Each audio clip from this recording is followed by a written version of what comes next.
जय हिंद दोस्तों। आज हम मुरार में सुरौल के पास जो बैसली नदी है उस पर पिछली बार भी अपन ने चर्चा करी थी और उस दिन हम यहाँ पे 3 मित्र थे, संतोष परिहार जी और जितेंद्र कुशवाहा जी, और एक हफ्ता पुरानी बात है, लगभग 10 दिन हो गए हैं और आज वो संख्या आप सबके सामने है, ये देखिए। और आज एक और कार्य हुआ है। कल पृथ्वी दिवस था और जैसा कि हम लोग कहते हैं अपनी बातचीत में कि हमें ईश्वर ने सब कुछ फ्री दिया है।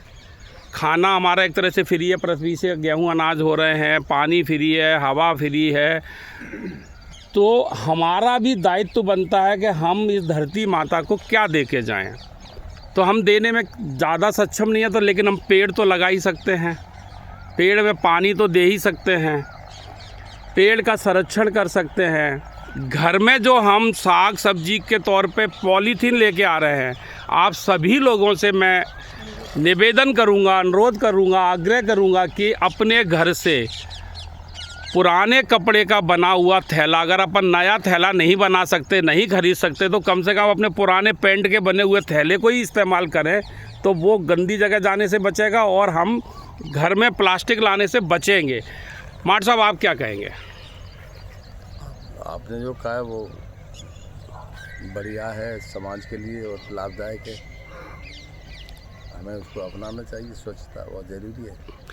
थैला ले जाना चाहिए घर से, साग सब्जी ले जाने के लिए थैला ले जाना चाहिए ना, ले जाना चाहिए। प्लास्टिक से हमें परहेज करना चाहिए। आप बताइए पटेल साहब, आप दूरदर्शन से रिटायर हुए हैं, बताइए। प्लास्टिक मुक्त भारत होना चाहिए। प्लास्टिक मुक्त भारत होना चाहिए, बहुत बढ़िया, तालियां बजाएं साहब इनके लिए। चंदेल साहब। भारत क्या, मैं पूरा विश्व को कहूँगा कि पॉलीथीन मुक्त होना चाहिए और अपने जो पौधे पेड़ वगैरह अपना उनका संरक्षण करना चाहिए। अपन को सब दे रहे हैं वो, और जो भी नुकसान कर रहा है पर्यावरण को, उस पर ध्यान देना चाहिए। उस पर ध्यान देना चाहिए। सोसाइटी में हमारा ये कर्तव्य बनता है। परिहार साहब। पेड़ लगाओ, पानी बचाओ, पॉलीथीन से मुक्त होना चाहिए सभी। और आप ऐसी जगह खड़े हैं जहाँ ईश्वर की रोशनी सी पूरी वो जो है मणि बन रही है, सूर्य भगवान की, और बढ़िया से किरणें आ रही हैं। हम लोग जहाँ पर रहते हैं वहाँ पर साफ सफाई होना चाहिए, कोई पॉलीथीन पन्नी नहीं होना चाहिए, पेड़ लगाने चाहिए, उनमें पानी डालना चाहिए, पानी अगर जहाँ फालतू बह रहा पानी को बचाना चाहिए। क्या बात है, देखिए कितना जोश है भाई, आर्मी का पूरा असर है। पृथ्वी हमें बहुत कुछ दे रही है, हम उनको बदले में कुछ नहीं दे सकते, तो कम से कम जो पृथ्वी ने हमें दिया उसको हम संरक्षित तो कर ही सकते हैं। पेड़ पौधों को और प्रदूषण से बचाएं समाज को, यही एक मतलब एक आज समय की वो है अपनी ज़रूरत भी है और मांग भी है। पाठक साहब। हमें पेड़ पौधा लगाना चाहिए और ये पॉलीथीन की आप बोल रहे हो वो सब बिल्कुल साफ और वो होना चाहिए। बहुत आज आप पहली बार आए हैं, आपको कैसा लग रहा है यहाँ आकर? बहुत बढ़िया, अच्छा जाना कोई नहीं, एक समोसा मिलेगा वहाँ पे।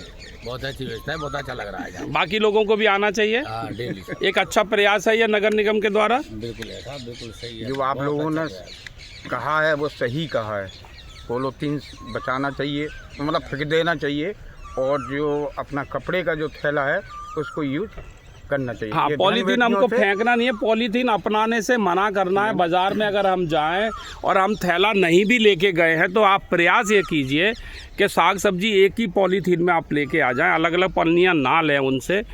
ये भी एक प्रयास कर सकते हैं। स्कूटर में गए तो डिग्गी में डाल लें और घर आके उस पन्नी को जो है सुरक्षित जगह रखें, ना कि इधर उधर फेंकें, क्योंकि पन्नी प्लास्टिक ये कभी जो है ना गलती नहीं है। देखिए आज ये श्रमदान भी लोगों ने किया है, इकट्ठी की है, इनको फेंकवाएंगे अभी। आप सभी के माध्यम से मैं एक संदेश ज़रूर देने का प्रयास करूंगा कि हम सब लोगों को अपने जीवन में प्रण लेना चाहिए और हर साल अपने जन्म दिवस पर एक पेड़, मैरिज एनिवर्सरी पे एक पेड़, बच्चे के जन्मदिन पर एक पेड़, माता पिता के जन्मदिन पर एक पेड़, यानी मिनिमम 5 पेड़ हमें पर्यावरण को देने चाहिए, लगाने चाहिए। और जहाँ भी लगाएं प्रयास करें कि हम खुद ही उसका संरक्षण करें, तो हम अपना योगदान पृथ्वी के और पर्यावरण, पानी संरक्षण, बहुत सारी चीज़ों में वो बहुत सहायक होगा। ग्लोबल वार्मिंग के वजह से आप देख रहे हैं टेम्परेचर एकदम से बढ़ रहा है, तो उसमें यही एक योगदान होगा हमारा कि हम पेड़ लगाएंगे तो निश्चित जो है टेम्परेचर डाउन आएगा। हम देखो वहाँ से यहाँ आए हैं, यहाँ आप महसूस कर रहे हैं कि ठंडा है, और जैसे ही अपन रोड पे जाते हैं तो गर्म लगता है। दूसरा उदाहरण यह है कि जब अपन बारादरी की तरफ जाते हैं तो आर्मी एरिया से जब निकलते हैं तो आपको एक अलग से सीलन ठंडक जैसा महसूस होता है टू व्हीलर पे जब ड्राइव करते हैं, और जब बारादरी पहुंचते हैं तो गर्मी लगती है। तो कारण क्या है कि यहाँ पेड़ हैं, तो इसीलिए हमको सबको पेड़ लगाना चाहिए और इनका संरक्षण करना चाहिए। और पेड़ लगाने के लिए इच्छा शक्ति आप जगा लें, जगह मैं उपलब्ध कराऊंगा, संरक्षण मैं कर लूँगा, आप सिर्फ सहभागी बन जाएं। चाहे यहाँ लगा लें, नहीं तो मेरे यहाँ नीम पर्वत, शीशम पर्वत है, बहुत सुंदर पर्यटन स्थल बन रहा है, वहाँ आप आइए, मैं आप सबका स्वागत करूँगा। पेड़ भी आप लगाएंगे और संरक्षण मैं करूँगा, गड्ढा मैं खुदवाऊँगा, पानी मैं दिलवाऊँगा और बढ़िया बढ़िया चाय और पकौड़े का नाश्ता भी करवाऊँगा। जय हिंद, जय भारत।